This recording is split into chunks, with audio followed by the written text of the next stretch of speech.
yung team song na yun, kinanta ni Nonoy Zuniga, dapat national anthem ng lahat ng mga people with disability, ano? Actually, ang title nun ay Ako Ay Ikaw Rin. Kaya lang, para din sa segment, nung naisip ko to, nailagay sa Metro Sabado, binaligtad ko, Ikaw Ay Ako Rin. Oo. Ano nga bang, para maano nila, paalala mo yung the reason behind it? Kung bakit Ikaw Ay Ako Ano ba Rin. yun? Unang-una, para hindi tayo nangopya. Kasi yung title nun, Ako Ay Ikaw Rin eh. Pero yung philosophy talaga, di ba? Yung napag-usapan natin. Wala tayong pinagkaiba. Ikaw, na may kapansanan, ay ako rin. Yun. Pareho lang tayo. Ibig sabihin, tingnan natin lahat, pantay-pantay. Huwag kang magmalaki kung normal ka because at any time, yung biyaya ng Panginoon, hindi ko naman masasabi na hindi ka rin pwedeng maging ganun. At hindi rin dapat maawa sa sarili nila yung mga yung mga persons with disabilities. Kasi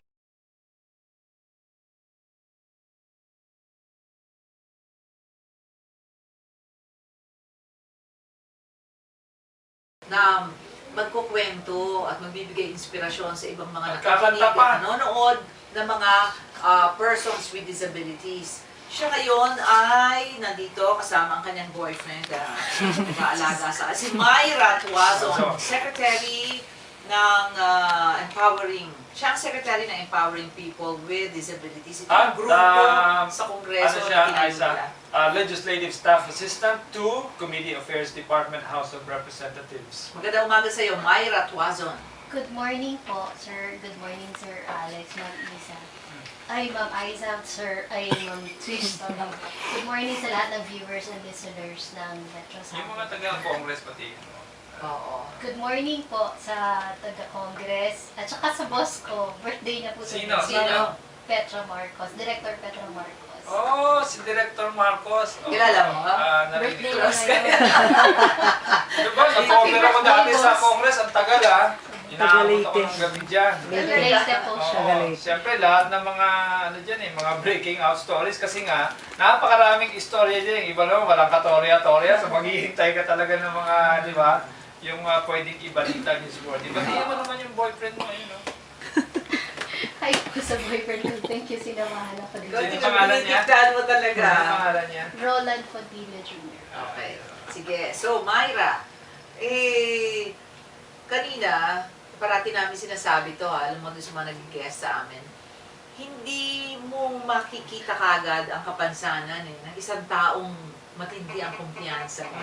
Alam mo na, may kapansanan ba si Myra? Natawa. Ikaw nga magkwento, ano ba ang kapansanan mo, Myra? I was diagnosed with poliomyelitis po. Mga 2 years old, nung maglalakad na po ako. Nagkasakit yung fever, doon naman doon i-start yun sa fever, yung poliomyelitis. And yun po, severely affected yung right leg ko. So, weak po siya, parang paralyzed din siya. Mahina yung reflex niya. Pero hindi ka nakasaklay, di ba? Nakatungkod po, naka-leg brace po ako doon sa right leg ko, and then I use a cane.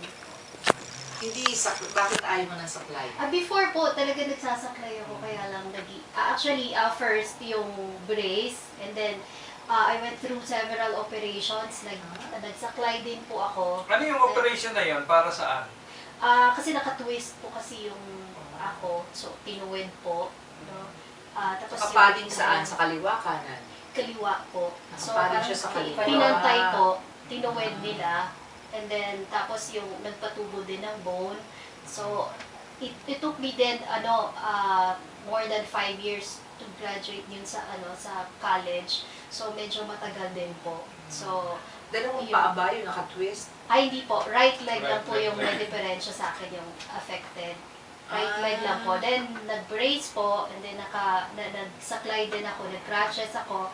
Then, after several years, eto na lang po, cane. So, ibig mo sabihin, nung Pero nag-aaral naka-brace ka, pa rin po. nakasaklay ka? Nung nag-aaral ka? Bali, after nung operation, doon lang po ako na 20-something na po kasi ako yung inoperahan. Pero nung maliit ako, during grade school and high school, naka-leg brace lang po ako. leg brace. Nung nag-aaral ka, syempre naka-leg brace ka, syempre dadating ka sa eskwelahan. Syempre ninitingan ka ng mga Yun. kaklase mo. Ay. Anong sinatanong sa'yo at paano mo sinasagot? Eh, hindi mo naman maiwasan yun, no, ma'am, no? Doon pa lang, to and from your, doon sa school, no? Doon pa lang sa kalye, may makakasalubong ka na, then they will, parang call you names, no? Yung mga bata, naka-age mo, magtatawag yun, uy, tuturo ka pang gano'n. Uy, robot, kasi nga, leg brace, Robocop, parang sinasabi nilang gano'n. Yun, then, Mga bata. yung gano'n, hindi mo po maiwasan yun, talagang yun, pag na-encounter mo yun. Pero alam mo naman yun, bata, Myra, Hindi, paano? pareho silang bata eh. Same age, usually, yung mga gano'n eh. Actually, until now, meron pa rin minsan. Pero ngayon, Tinatawanan ko na lang sila, no? And minsan, ang nakaka-offend doon, siguro pag maliit ka, pag mga grade school ka, minsan, kasama na nga yung parents, hindi pa sinasaway ng mga parents, sinahayaan lang nila na uy, tingnan mo, mga Ano, ganun. umiyak ka ba? Nagkaroon ng mga ilang beses kang umiyak? Actually, ma'am, coming to terms with your body is it's a lifelong journey for me, no? I like took that. me many years bago matanggap yun, no? Yung acceptance kasi, you have to accept, eventually, you have to accept no?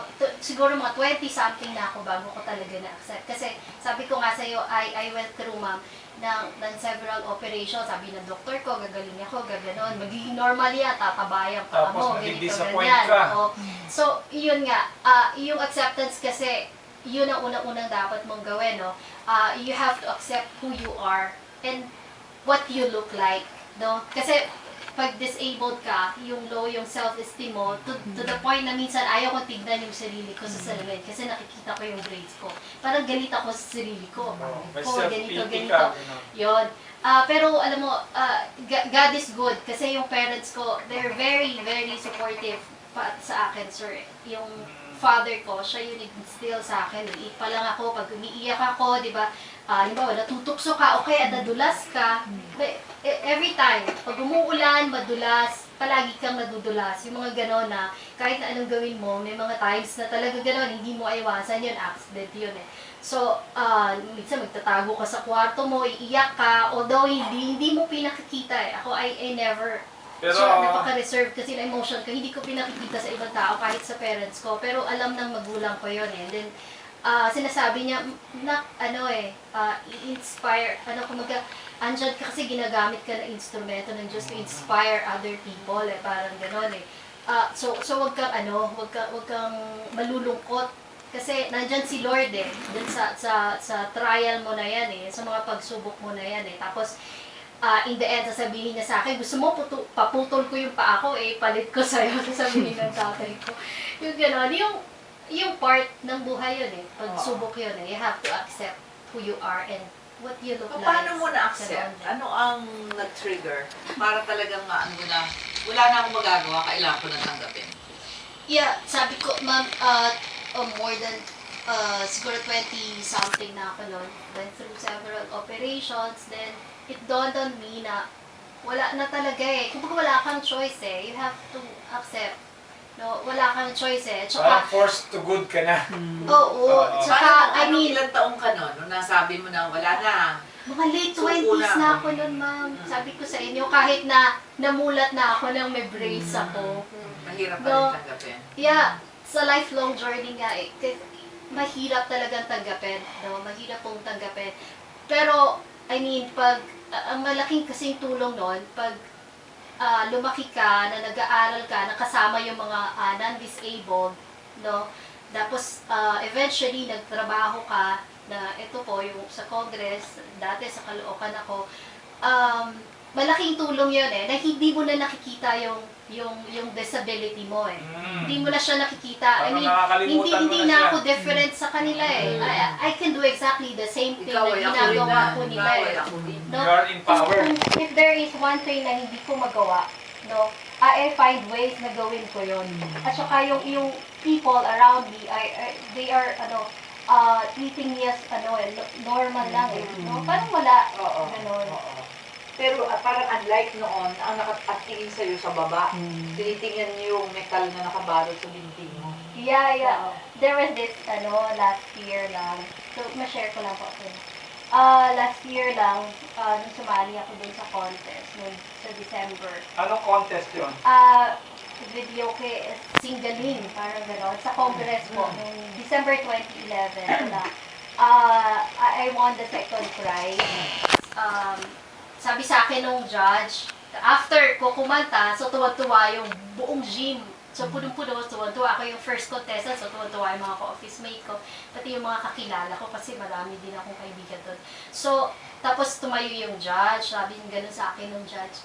You know, sabi niya gano'n, I admire you, sabi niya gano'n. I really admire you, sabi niya gano'n. Despite your condition, sabi niya, despite your condition, sumali ka sa contest na to.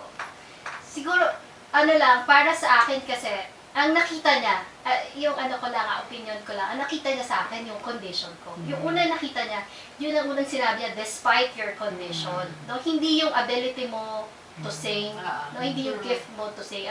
Kita niya agad yung disability mo. Siguro yung Pero nagbago. Nung sumanta ka, nagbago yung tingin nila sa'yo. Kaya hinangaan ka. Napapag-usapan ng tungkol sa awit. Sabi mo, sumali ka, di ba, sa isang singing contest. Iparinig mo naman sa amin yung iyong galing. Saka sa mga taga-panood natin.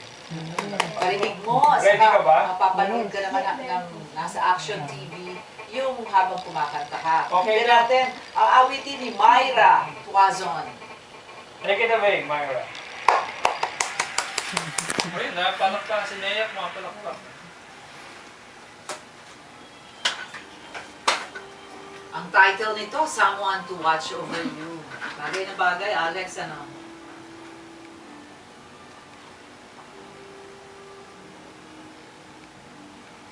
Is there somebody I'm longing to see? I hope that he turns out to be someone who watch over me.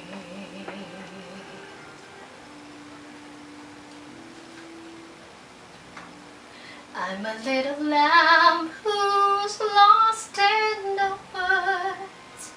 I know I could always be good to one who watch over me. Although he may not be the man some girls take on as handsome, to my heart he carries the key.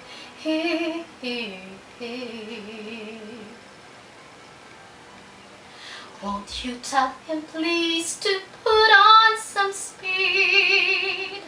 Follow my lead. Oh, how I need someone to watch over me.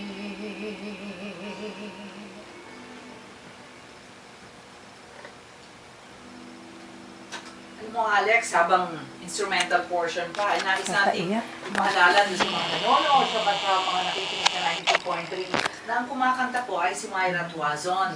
Siya ang ating guest dito sa Ikaw ay Ako Rin portion na nag-highlight ng mga may kapansanan. Pero eto ngayon si Myra, may kapansanan, pero ang galing, meron siyang talento. Extra talent pa ang singing.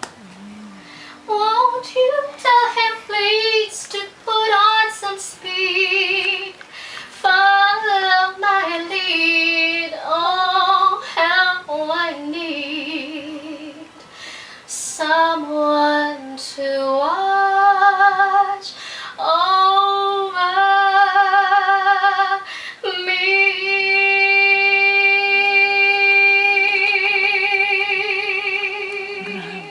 Thank ikaw ay Salamat po. nahihilingang kumanta sa mga gatherings, Ako. syempre tatayo ka. Myra Tuazon! Tatawagin ka, di Yes, ba? ma'am. Opo. Halimbawa, auditorium yan. O kaya sa hotel na talagang carpeted yan, lalakad ka ngayon, di ba? Paano mo kinukondisyon yung sarili mo na kakanta ko, kakalimutan ko tong kapansanan ko? Paano? Actually, before pa nung, halimbawa, before pa nung actual nakakanta ako, ma'am, no, halimbawa, pag na-invite ako, sinabihan ako, uy, kumanta ka, minsan, a day before, may mga ganun eh, halimbawa sa Patay, halimbawa yung kay dating Kong Jim Lopez, sinabi sa akin a day before lang, kakanta ka sa kanya, ha, doon yung mga official na matataas, gano'n. Okay po, kumbaga parang,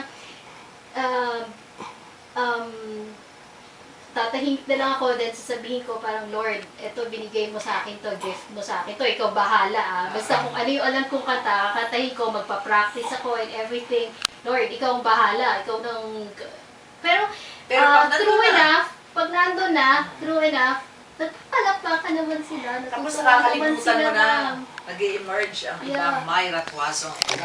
Ako naman, sasabihin ko lang next time, kantahin mo yung Play Misty for Me. Tama-tama yun. Kasi medyo jazz. Kasi yung kanta na yun, umaangkop lang yun sa ano eh, yung kaya Alam mo ba yung kantahin Play yun. Misty po? Dating pelikula pa yun, di ba? Yun, aralin mo yun. Here po yun, sir. Okay lang, no problem, pero talagang napakaganda na. Mag-aaralan ba yan Oo. sa bago bang Maganda panahon? nun. Dami naiiyak doon eh. Kasi may istorya yun eh, pang movie yun, di ba? Stalker siya. Oo. Stalker siya na in love siya sa isang DJ. Tapos nagre-request siya ng song. Tatawag siya dun sa DJ. Ay, play Misty for me. So, ipi-play niya yun yung song na Misty. Nung una, friends sila. Ba't nahuli, stalker na siya na yung papatay. Pagkasado niya yun. Papatay dun sa DJ. Anyway, naiba tayo. Popular song. Oo, play Misty for me. Next na pagbalik mo dito, Myra. Yes, ma'am. Pinahanga mo kami. Alam mo, kung susuriin naman natin, Alex, lahat na naging guest natin dito sa Ikaw ay Ako Rin, talagang mga achievers na mga may kapansanan, kakalimutan mo yung kapansanan Pero nila, di ba? may sasabihin ako eh, kasi tinatanong ko kanina kung bakit hindi na siya nagsasaklay. Di ba? Kasi yung ano niya, right leg. Oo. Kasi meron na siyang saklay ngayon eh. Oo, yung boyfriend niya. Bagay niya Di bagay ba, sa Alan? kanta. June po, June. Oh, Roland. si Jun. Yan. Si Jun na ngayon Na, ang saklay I'm niya. sure sa kanya mo inaala yung kanta mo, Someone to Watch Over. Yes. Saka siyempre kay God, di ba? Okay, so again, we'd like to thank you, Myra Tuazon. Myra Tuazon. At sana pag may ibabalita ka dyan, o kaya kung whatever, balik ka dito, mag-guest ka ulit, ha? Anytime po. Sa tulong ni Gertrude Pabelon. Si Gertrude Tagatiba. Ay, oo, palagi yan. Gertrude, thank you. Ay, sikat na nga yan si Gertrude. Salamat, Gertrude. At syempre, maraming salamat din kay Neil Mugas, ang ating naging... Yes, ganito siya noon. Kamusta ka ng ngayong segment? Maraming salamat. At maraming salamat din kay Dr. Mayuga. Yes, yung Nagbigay na-interview naman natin kanina kanina. ng paglilinaw tungkol doon sa nagsisaril sa sarili ng babae. Malalim ang investigasyon pa yan. At bago tayo tuloy magtapos, nais natin i-announce ito, magkakaroon ng Christian Life Program Seminar